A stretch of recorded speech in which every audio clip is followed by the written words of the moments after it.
প্রধান উপদেষ্টা, সম্মানিত উপদেষ্টাবৃন্দ, মঞ্চে উপবিষ্ট সম্মানিত রাজনৈতিক নেতৃবৃন্দ এবং যারা ক্ষতিগ্রস্ত হয়েছেন মঞ্চের সামনে আমার সামনে উপবিষ্ট সুধীবৃন্দ, আসসালামু আলাইকুম। আসলে এটা এমন একটা বিষয় যা নিয়ে আমরা প্রতিনিয়তই কথা বলছি এবং প্রতিনিয়ত কষ্ট পাচ্ছি। বিগত 15-16 বছর ধরে আমরা একটা ফ্যাসিস্ট রেজিমের অধীনে থেকে গোটা জাতি নির্যাতিত নিপীড়িত হয়েছি। আমার এখনো মনে পড়ে, এই কথা আমি বলতে চাই এই জন্যে যে যেদিন কেয়ারটেকার গভর্নমেন্ট সিস্টেমকে আপনার বাতিল করা হলো, সেই দিন আমাদের সামনে বসে আছেন আমার দেশ পত্রিকার সম্পাদক মাহমুদুর রহমান। তিনি তার পত্রিকার হেডলাইন লিখেছিলেন, ফ্যাসিস্টদের আগমনের শব্দ পাওয়া যায়। So for I remember.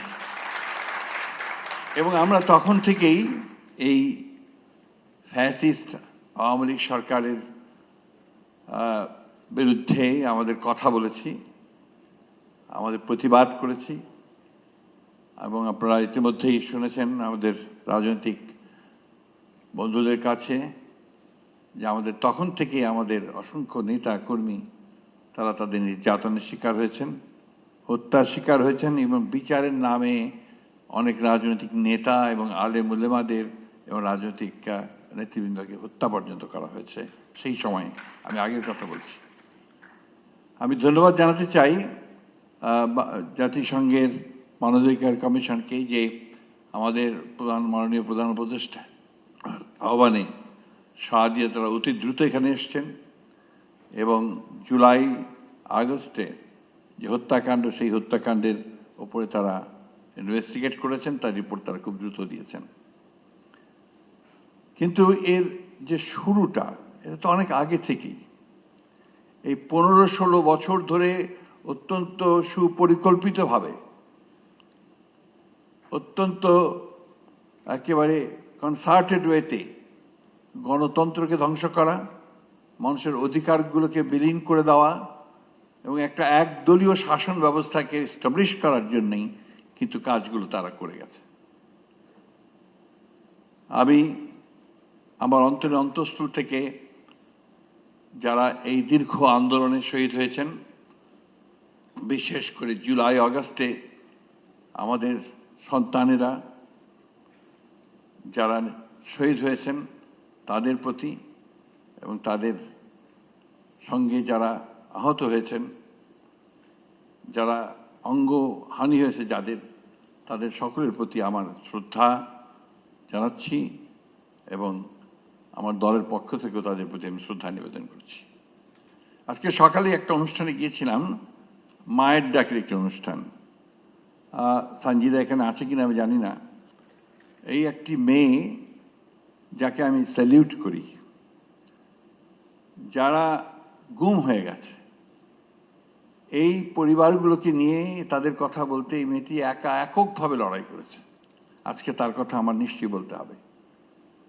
Homer কথা বলতে চাই এই জন্যে যে জাতিসংঘের আমরা যখনই কোনো নির্যাতনের শিকার হয়েছি, যখনই আমাদের কেউ গ্রেফতার হয়েছে, যখনই শারীরিকভাবে নির্যাতিত হয়েছে, আমরা কিন্তু জাতিসংঘের অফিস থেকে ছুটে গেছি এবং আমরা সেখানে যাকে পেয়েছি, হুমাকে পেয়েছি। হুমা সবসময় আমাদের সঙ্গে সেই সহযোগিতাটা করেছে।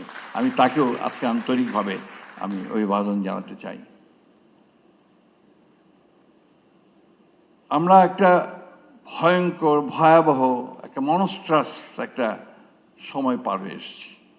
আমি বারবার ওই কথাগুলো বলেই নিজেকে এবং আপনাদের সকলকে আমি ভারাক্রান্ত করতে চাই না।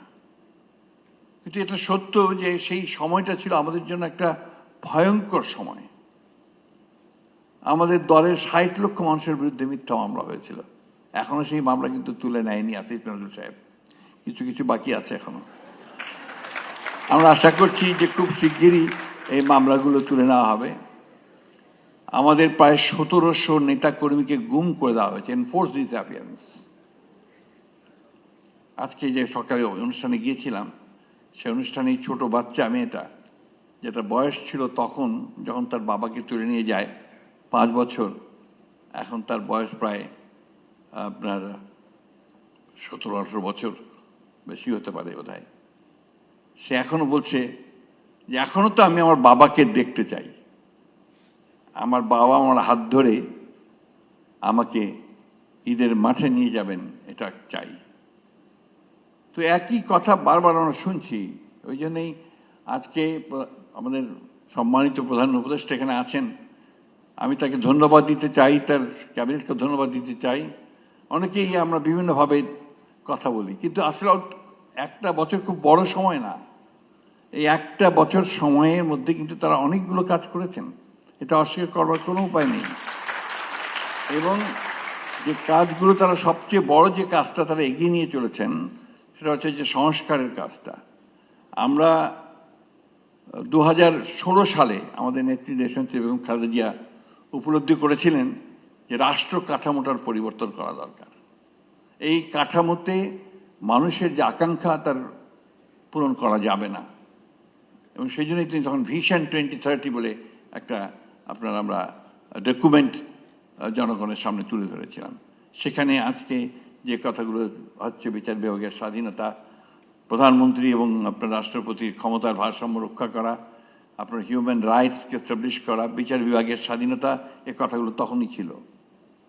পরবর্তীকালে আন্দোলনের সঙ্গে সঙ্গে আমরা যখন আন্দোলন করেছি, মার খেয়েছি, জেলে গেছি, বারবার আমাদের ছেলেরা মরেছে, তখনও আবার আমরা 2022 সালে অন্যান্য রাজনৈতিক দলগুলোর সঙ্গে আলোচনা করে, যারা আমরা একসঙ্গে আন্দোলন করছিলাম, এখানে জুনায়েদ সাকি আছেন, আমি দেখতে পাচ্ছি। জুনায়েদ সাকি প্রচুর পরিশ্রম করেছিল সেই সময়। আমরা 31 দফা কর্মসূচি নিয়ে আমরা জনগণের সামনে এসেছিলাম। যেদিন এই কর্মসূচি নিয়ে সামনে আসি আমরা, সেই দিনই আমাদের উপর গুলি হয়েছে। আমাদের অফিসের সামনে আমাদের সভা করার কথা ছিল, সেই সভা পুলিশ করতে দেয়নি, ভেঙে দিয়েছে এবং তারপর গুলি করেছে। সেখানে আমাদের মিরপুরের একটি ওয়ার্কশপে কাজ করা একটি ছেলে, সে সেখানে সেদিন শহীদ হয়। এরকম অসংখ্য, একটা দুটো নয়। তো সেই 31 দফার মধ্যে কিন্তু আবার এই সংস্কারের কথাগুলি আমরা বলেছি। আজকে পত্রপত্রিকায়, মিডিয়ায় বিভিন্নভাবে বিভিন্ন বিতর্কের কথা, মতদ্বৈততার কথা বলা হয় খুব বড় বড় করে। কিন্তু আমি যে কথাটা বলতে চাই যে গণতন্ত্রে তো কিছু মতবিরোধ থাকবেই। রাজনৈতিক দলগুলোর মধ্যে যে সব এক কথা বলবে তা তো না। এই বিষয়টাকে আমরা খুব বড় করে দেখিয়ে আমরা জাতির মধ্যে একটা অযথা একটা বিভক্তির সৃষ্টি করছি। আমি মনে করি যে আমাদের কতগুলো বেসিক বিষয় ইতিমধ্যে আমরা কনসেনসাসে আসতে সক্ষম হয়েছি। আমরা আজকে দেখলাম পত্রিকায়, খুব ভালো লেগেছে, 12টি বিষয়ে, মৌলিক বিষয়ে আমরা একমত হতে পড়েছি। বাকি যে বিষয়গুলো আছে সেই বিষয়গুলো নিশ্চয়ই আমরা যারা নির্বাচন করে একটা গণতান্ত্রিক ব্যবস্থায় যাব, অথবা যারা আমরা সরকারে যেতে পারি, তাদের দায়িত্ব হবে, কমিটমেন্ট হবে, তাদেরকে একটা অঙ্গীকারবদ্ধ হবেন তারা, যে তারা বাকি কাজগুলো সমাধান করবেন। আমরাও চাই যে অতি দ্রুত এই হত্যার বিচার হোক। আমরাও চাই যে সংস্কারগুলো যেগুলো খুব জরুরি দরকার সেগুলো অতি দ্রুত হোক। কিন্তু একটা জিনিস আমাদের সকলের বোধহয় মনে রাখা প্রয়োজন, জনগণের প্রতিনিধিত্ব সম্পন্ন সরকার, এটা বোধহয় খুব জরুরি দরকার। কারণ ম্যান্ডেট নিয়ে কাজ করা আর ম্যান্ডেট ছাড়া কাজ করার মধ্যে অবশ্যই কিছু পার্থক্য আছে। আমরা আশা করি যে আমাদের সম্মানিত প্রধান উপদেষ্টা মহোদয়ের যে ইতিমধ্যেই জনগণের সামনে যে কমিটমেন্ট করেছেন, সেই কমিটমেন্ট অনুযায়ী দেশে একটি অবাধ, সুষ্ঠু, সকলের কাছে গ্রহণযোগ্য একটা নির্বাচন হবে, এবং সেই নির্বাচনের মধ্য দিয়ে জনগণের প্রতিনিধিত্বশীল একটি সরকার প্রতিষ্ঠিত হবে, পার্লামেন্ট প্রতিষ্ঠিত হবে। এর চেয়েও বড় একটি প্রশ্ন আছে। সেই প্রশ্নটি কি? সেই প্রশ্ন হচ্ছে যে আমাদেরকে প্রতিষ্ঠানগুলো তৈরি করতে হবে, নির্মাণ করতে হবে। আমাদের যে এত বেশি সমস্যা, এই সমস্যাগুলোর মূলে কিন্তু রয়েছে যে আমাদের সমস্ত প্রতিষ্ঠানগুলোকে এই আওয়ামী লীগ ফ্যাসিস্টরা ভেঙে দিয়ে গেছে। সেটাকে আপনার নির্মাণ করতে হবে, পুনরায় নির্মাণ করতে হবে। কাজটা খুব সহজ নয়, সময় লাগবে, কঠিন হবে, ধৈর্য ধরতে হবে। আমাদের এই জায়গায় আরেকটা সমস্যা আমরা নিজেরা তৈরি করেছি সম্ভবত, যে সহনশীলতার অনেক অভাব আমাদের মধ্যে আছে। এই জায়গাটাকে আমাদেরকে বেরিয়ে আসতে হবে, কিছুটা সহনশীল হতে হবে, ধৈর্য ধরতে হবে। নিশ্চয়ই আমরা এত কিছু পেরেছি, এটা পারবো না কেন? আমরা 1952 সালে তো ভাষা আন্দোলন করে ভাষা প্রতিষ্ঠা করেছি। আমরা তো 69 সালে একটা বড় ছাত্র জনতার অভ্যুত্থানের মধ্য দিয়ে সেদিনকার সেই শাসককে সরাতে পেরেছিলাম। আমরা তো একটা যুদ্ধ করেছি 1971 সালে, এক পাকিস্তান সেনাবাহিনীর বিরুদ্ধে যুদ্ধ করে, লড়াই করে, অনেক রক্ত দিয়ে কিন্তু আমরা একটা স্বাধীন দেশ পেয়েছি। তো সেই জায়গায় আজকে কেন আমরা পারবো না এতগুলো রক্তপাত, এত ত্যাগ স্বীকারের পরে সকলকে নিয়ে সমবেত প্রচেষ্টায় আমরা একটা গণতান্ত্রিক একটা বাংলাদেশ নির্মাণ করতে? আমি কথার উপর খুব জোর দিতে চাই, গণতান্ত্রিক বাংলাদেশ কথার উপরে। কারণ আমি বিশ্বাস করি যে একটা গণতন্ত্র, একটা ব্যবস্থা আমাদের সমস্ত সমস্যাগুলোর ধীরে ধীরে সমাধান করবে। একই দিনে পারবে, বৈপ্লবিক কোনো ঘটনা ঘটবে এটা সম্ভব নয়, কিন্তু গণতান্ত্রিক ব্যবস্থার মধ্য দিয়ে সেই পরিবর্তনটা নিশ্চয়ই আসবে বলে আমি বিশ্বাস করি। আমি ব্যক্তিগত জীবনে খুবই আশাবাদী মানুষ। আমাদের সময় প্রায় শেষ হয়ে এসছে, বয়স হয়ে গেছে। এখন যে তরুণ যারা আছেন, এখানে আছেন, অন্যান্য এখানে আছেন, আমি আশা করব যে তারা আমাদের জন্য ভবিষ্যতে এমন একটা বাংলাদেশ গড়ে তুলতে সহযোগিতা করবেন যে বাংলাদেশের সত্যিকার অর্থেই মানুষের অধিকার প্রতিষ্ঠিত হবে, মানুষ তার অধিকার নিয়ে একটা কল্যাণমূলক রাষ্ট্র নির্মাণ করতে পারবে, এবং আমাদের এই শিশুদেরকে আর এইভাবে প্রাণ দিতে হবে না। আমি ধন্যবাদ জানাতে চাই জাতিসংঘকে, তাদের মানবাধিকার কমিশনকে, যে তারা একটা অত্যন্ত চমৎকার একটা ডকুমেন্ট আমাদের সামনে তুলে দিয়েছেন।